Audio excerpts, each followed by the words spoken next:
Hello and good morning. Thanks for tuning in. My name is Gregson and welcome to Shifting Lanes.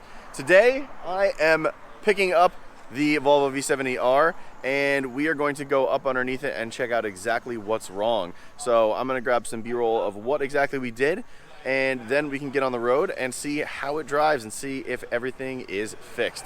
Let's go check it out.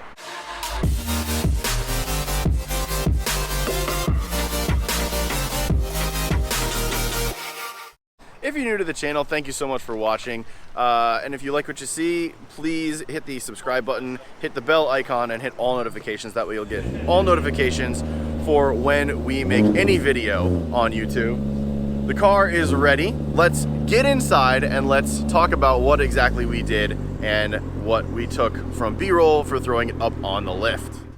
Okay, I've just pulled around the corner because I needed some coffee, so thank you, Coffee Potter in Long Valley, New Jersey.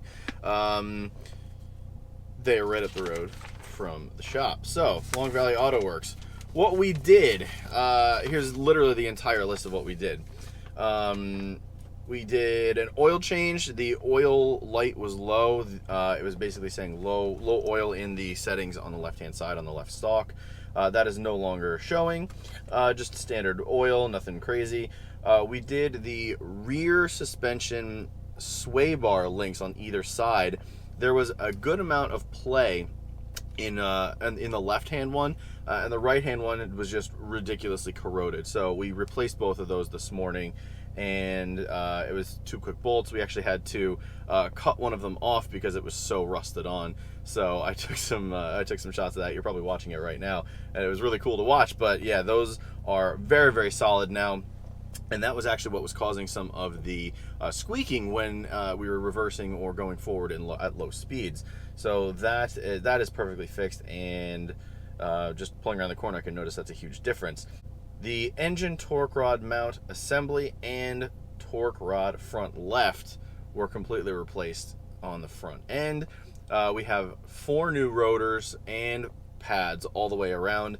We were getting a really bad squeaking from just normal braking, but also when we had the wheel kind of at full lock, there was a really nasty sound. Can't replicate it now, but I don't think you want to listen to that. Trust me, it was really, really wretched and horrible sounding.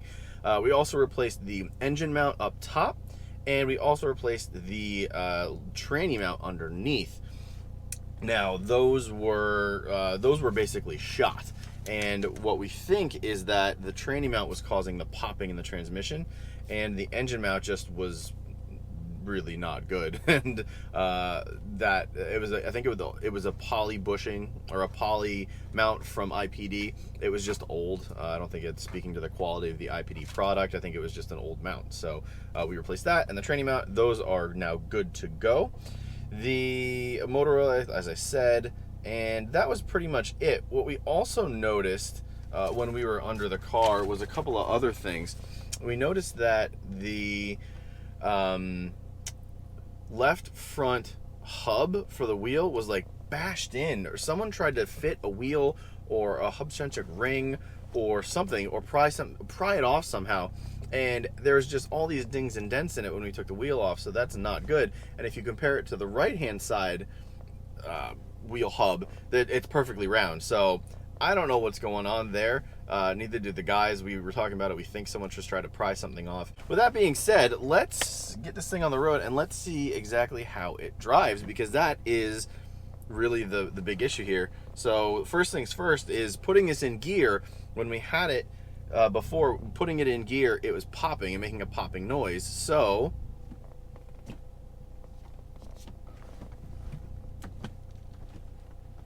yeah, no noise whatsoever. So that is huge.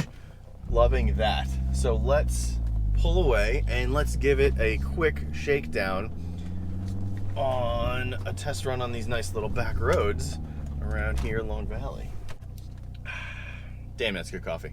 Now you're probably, before we get into the driving portion of this car, you're probably wondering why I titled the video "Taking It to a Shop Actually Saved Me $1,300. Well, here's the thing. All of the work that was done was basically done, and anywhere else it would have been over $3 grand. here's how we saved the money. When we originally brought the car in, there was a huge vibration over 50 miles an hour, and I'm going to get it up to 50 in a second, and we'll see exactly how it's riding and driving. The front right axle was incredibly loose when it went into the actual bearing and the hub of where the wheel connects. Near the boot, I'll show you. I'm on the B-roll that I'm going to put up right now, where I'm grabbing it and moving it. There was about a 1/4 inch to a 1/2 inch of play. So that's where our vibration was coming from our wheel.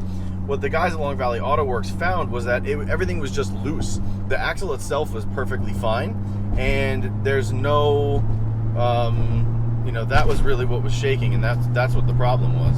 All right, so there's still a bit of a vibration. It's not a lot, but it's still there. I think part of the axle may still be a little off, but when I moved it, everything was tightened up, so that might not be the problem. But they tightened everything up, and going back to the point of saving myself $1,300, that axle, brand new from a dealer, is $800. The labor to install that is easily probably $300, so there's $1,100 right there. And I'm putting in another $200 on top of that because labor rates specifically for an axle and putting that in, as well as everything else you could possibly imagine, that would basically make it around $1,300. So taking it to a shop that you know and trust, that will basically help you save money, because Long Valley Auto Works worked with us on the parts. Nothing to do with us having a YouTube channel. They just are good guys and helped us out on pricing with a lot of the stuff, because they're a local shop and we've given them business before. So the moral of the story is, find a shop that you know and trust in your area and go to them. Dealers will do fine work, everything like that, but yeah, it's just I'm getting pulled over apparently, so hang on. So anyway, the transmission portion of this whole fix seems to be completely fixed, and that is in really, really good shape. Everything seems really tight. The transmission seems like it's shifting better, actually, which is good. So that feels really, really nice and tight and secure. The vibration over 50, I'm not entirely sure what's going on here. The vibration feels a little different than it did before. It might be a wheel balancing issue. It may be that freaking hub on the front left is just shot, and it might be a wheel bearing, who knows. But we got to get this figured out, because we are going to Carlisle regardless of this issue. So we're going there this Saturday. If you're going to be there, reach out, shoot me an email, contact@Shifting Lanes, and we can kind of figure things out from there. And I'll come out and meet you guys, and we can just chat Volvos all day. Let's hope it doesn't rain. The forecast is for rain, and according to most people that I'm talking to, that is the Carlisle way, and that's just a normal thing that happens every year. It's either blistering hot or it's a muddy mess. So it's looking to be a muddy mess this year. I don't care. I'm gonna come out and meet you guys regardless, rain or shine, whatever. I'm not a wuss. The little rain never hurt anybody. Other than that, this is just a quick pickup video and drive video to see how everything is kind of shaking down. Everything else seems fine. The car is performing great. Of course, it sounds amazing as usual. Actually, you know what? I forgot to mention, the two front tires actually they needed to be reseated. There was a slow leak, and I'm not sure what was going on with that, but I don't think it was the way they were mounted and balanced before. I think it was just, it's just that these things happen with doing new wheels and tires on cars, especially aftermarket stuff. Sometimes you have one that doesn't just seat properly. So redid that. They were down to about 8 to 10 pounds, which is not good. Ideally, you want to have your tires between 30 and 35, depending on the tire and the rating. So we redid those, reseated them. Everything sounds good. Everything feels good. The brakes, I just came to a stop. The brakes feel great. Everything feels nice and tight on the brake front. The pedal is super tight again. The brakes themselves seem really, really good.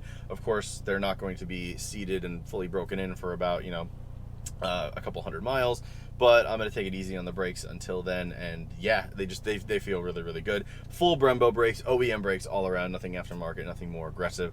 These brakes are great. You can go more aggressive if you'd like, but these things have crazy good stopping power. They're Brembos from factory. You're not really gonna get much better than that. So yeah, keep going with OEM stuff. Other than that, that pretty much does it for this video. Sorry, this was again a quick little update video. I'm excited to get to Carlisle and get things moving with that, as well as doing some work on this car myself. So the restoration process is going to continue in my next video, specifically for this car. I've ordered a restoration kit from Leatherique. I know a lot of you know what Leatherique is, just because a lot of threads have done that particular process on the forums, but I wanted to see if I could do it myself, and I'm going to document the whole thing. I basically got the starter kit for that. It's the pristine clean and the oil and the cleaning solution, not the re-dye yet.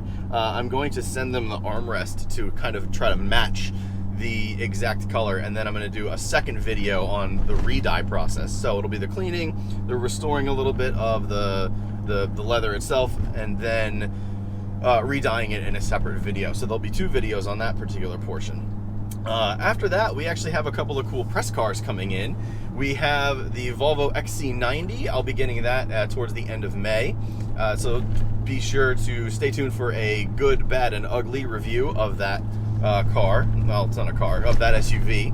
Also, stay tuned for the Volvo XC40. I'm going to an event tomorrow. I'm filming this on a Wednesday. I'm going to an event tomorrow on Thursday that will have a Volvo XC40. I'm also doing a review of the Kia Stinger and the Jaguar XF Sport Brake. So lots of cool things coming, and there may be a surprise review coming as well. I know Hansen is very close to getting his BRZ back. We do have some news on that. Hopefully he'll be picking it up in the next couple of days or week. So that is looking to be more promising than it did in the first place. We also have Chad's IS. If you don't know, he just did a video on installing the wheels on his car, which was actually a lot harder than he thought. There was a ton of stuff wrong with the bolts. One of the bolts sheared off, as well as getting those particular wheels with an aluminum hub-centric ring on. Go check out that video. I'll put it in a card above as well. And that will do it for today. If you liked it, give it a thumbs up, consider subscribing, and we are going to actually start doing work ourselves on this car, because I know a lot of you complain about that, and I am sorry. I have a job, I have a son, I have a lot of stuff going on that, you know, I have to bring this to a shop to get some mechanical work done. I'll be setting up my quick jack this spring so that I can actually do some work on the car myself underneath and things like that. So that's it. Thanks for watching. I will catch you at Carlisle. See ya.